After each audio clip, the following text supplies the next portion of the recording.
Le sourire radieux, la déclaration passionnée, l'attention inconditionnelle que tu as reçue, ce n'était pas de l'amour authentique. C'était le premier maillon d'une chaîne invisible conçue pour te vider de l'intérieur. Cette intensité, cette osmose immédiate, n'est jamais un signe de compatibilité parfaite. C'est le prélude silencieux à un effacement progressif de ton identité, une érosion de ton âme orchestrée avec une précision chirurgicale que la plupart des gens sont incapables de déceler avant qu'il ne soit trop tard. Ce que tu vas décrypter aujourd'hui, c'est le mécanisme insidieux par lequel certains individus, porteurs des traits de la triade sombre, manipulent leur entourage pour asservir émotionnellement et psychologiquement. Nous allons plonger dans le love bombing et le gaslighting, deux tactiques redoutables qui, combinées, déconstruisent ta perception de la réalité et ton estime de toi.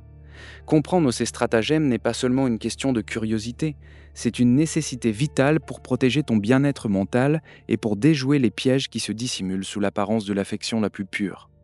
Savoir les identifier, c'est te donner le pouvoir de sortir de ces relations qui, au lieu de t'élever, te consument sans que tu ne réalises jamais pleinement la source de ton épuisement. Imagine un instant une entité qui étudie tes désirs les plus profonds, tes vulnérabilités secrètes, tes rêves inavoués, non pas pour les partager ou les célébrer avec toi, mais pour les transformer en levier de contrôle. C'est précisément ainsi que la triade sombre opère. La triade sombre, un concept introduit dans la littérature psychologique par les chercheurs Paulus et Williams en l'an 2002, englobe 3 traits de personnalité distincts mais souvent corrélés.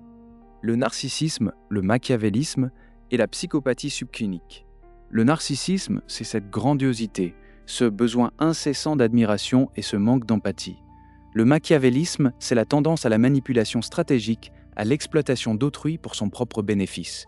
Et la psychopathie subclinique, c'est l'impulsivité, l'insensibilité et un charme superficiel trompeur. Ces individus, souvent inconscients de leur propre pathologie ou tout simplement dénués de la capacité de s'en soucier, utilisent le love bombing comme une phase d'approche, une séduction intense et écrasante. Ils te bombardent d'affection, de compliments excessifs, de cadeaux somptueux, de promesses d'un futur idyllique. C'est une immersion totale, une fusion rapide qui te donne l'impression d'avoir enfin trouvé ton âme sœur, quelqu'un qui te comprend parfaitement, te voit et te désire d'une manière que personne n'a jamais fait auparavant. Cette phase est conçue pour créer un lien traumatique, une dépendance émotionnelle où l'autre devient la source exclusive de validation et de bonheur. Des études, comme celles menées sur la personnalité et les relations intimes, ont montré que cette intensité précoce est un signal d'alarme. Ce n'est pas de l'amour qui se construit, mais une emprise qui s'installe. Une bulle artificielle d'exclusivité, où le monde extérieur s'estompe et où seule leur présence compte. La rapidité avec laquelle tout cela se déroule devrait te faire froncer les sourcils. Pourquoi tant de précipitation ? Parce que l'objectif n'est pas de bâtir une fondation solide, mais de créer une structure instable qui te rendra entièrement vulnérable dès que le masque tombera. Et crois-moi, le masque finit toujours par tomber. Et il tombe avec une violence sourde. Le love bombing, c'est la lune de miel forcée, la phase d'enchantement qui précède l'enfer. Imagine, au début, tu es la seule étoile dans leur ciel. Chaque message est un poème, chaque regard une adoration. Il te dit que tu es la personne la plus incroyable qu'il ait jamais rencontrée, que vous avez une connexion si profonde qu'elle défie toute explication. Il passe des heures à t'écouter, à te faire sentir unique. C'est enivrant. Tu te sens enfin vue, comprise, aimée comme jamais. C'est le avant. Puis vient le après. Subtil au début, insidieux ensuite. Une petite critique déguisée en blague, un oubli de promesse, une jalousie soudaine sur une amitié. Quand tu oses exprimer ton malaise, la machine du gaslighting s'active. La psychologue clinicienne Dr Ramani Durvasula a souvent souligné dans ses travaux sur le narcissisme que le gaslighting est la manipulation la plus dévastatrice, car elle attaque la réalité même de la victime. Tu te souviens d'une conversation précise où il t'a dit qu'il serait là ? Il te regarde, les yeux froids, et nie farouchement. « Je n'ai pas jamais dit ça. Tu dois te tromper. Ton imagination te joue des tours. Ou pire, tu es trop sensible. Tu inventes des problèmes là où il n'y en a pas. » Tes propres souvenirs deviennent flous. Tu commences à douter de toi, de ta mémoire, de ta santé mentale. Il te fait croire que tes émotions sont irrationnelles, que tes perceptions sont faussées. Tu es folle de penser une chose pareille. Ce n'est pas un désaccord. C'est une réécriture de l'histoire, un lavage de cerveau lent et constant qui te fait perdre pied. Le monde se rétrécit à sa version des faits. Ton anxiété monte. Tes amis s'éloignent car il a insinué qu'ils étaient jaloux de votre relation. Tu passes de la personne la plus précieuse à quelqu'un qui est constamment tort, qui doit s'excuser pour des choses qu'il n'a pas faites. As-tu déjà ressenti ce vertige où tout ce que tu croyais vrai se désagrège ? Ce mécanisme est si courant, si insidieux, qu'il est utilisé bien au-delà des relations amoureuses, dans le monde du travail, dans les familles, partout où il y a un déséquilibre de pouvoir à exploiter.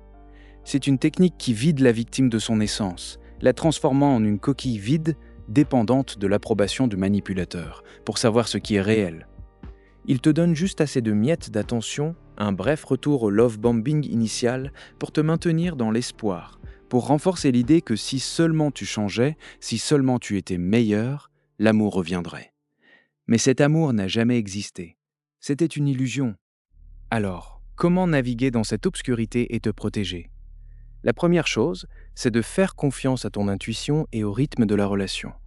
Une connexion authentique se construit avec le temps, la patience et le respect mutuel. Si quelqu'un te submerge de tensions, de compliments excessifs et de déclarations d'amour éternelles dès les premières semaines ou les premiers mois, c'est un drapeau rouge. L'amour véritable ne demande pas une fusion immédiate. Il respecte ton espace et ta singularité. Pose-toi la question, est-ce que cette intensité me semble naturelle ou est-ce que je me sens un peu bousculé, comme si on me poussait dans une direction où je n'étais pas encore prête à aller ? L'observation des schémas est clé. Si la relation alterne entre des périodes d'adoration intense et des phases de dévalorisation ou de froideur, c'est un signal clair de manipulation. Une relation saine et stable, prévisible dans son affection et sa considération. Le deuxième point est de valider ta propre réalité et de te fier à tes souvenirs. Quand tu as l'impression que tes perceptions sont constamment niées, remises en question ou déformées, note les faits. Écris ce qui s'est dit, ce qui s'est passé.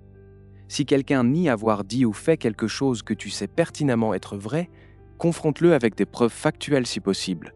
Mais surtout, confronte-toi à toi-même. C'est un signe que tu es la cible de gaslighting.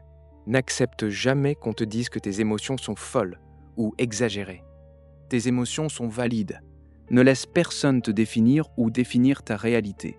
C'est crucial pour maintenir ton intégrité mentale. Cherche la confirmation auprès de personnes de confiance en dehors de la relation. Parle à tes amis, à ta famille. Demande-leur s'ils perçoivent la situation de la même manière que toi. Leur perspective peut offrir un ancrage essentiel quand la tienne est ébranlée. Enfin, le troisième moyen de te défendre est de renforcer tes limites personnelles et de ne jamais les négocier. Les manipulateurs de la triade sombre n'ont aucun respect pour les limites d'autrui. Ils vont tester chaque faille, chaque hésitation. Apprends à dire non, même pour de petites choses. Dis non aux requêtes qui te mettent mal à l'aise, même si elles semblent insignifiantes. Chaque non que tu prononces renforce ton sens de soi et envoie un message clair. Je suis une personne distincte, avec mes propres besoins et mes propres valeurs.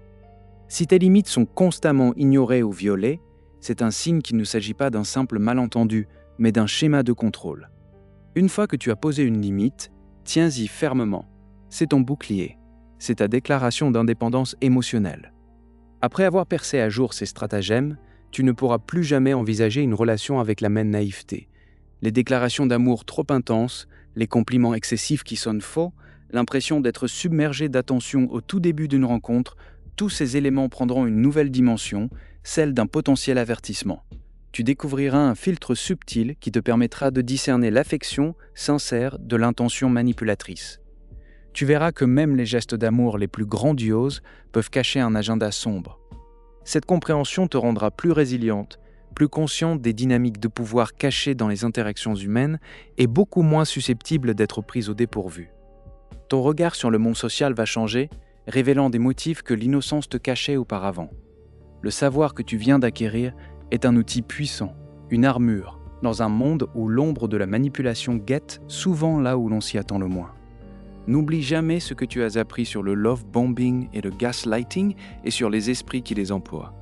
Applique ces principes, non pas pour vivre dans la peur, mais pour naviguer avec discernement et force. Les prochaines révélations que nous allons explorer te donneront une compréhension encore plus profonde des rouages invisibles qui régissent certaines interactions humaines. Reste vigilant, car le chemin de la connaissance est infini et la protection de ton intégrité est un engagement de chaque instant.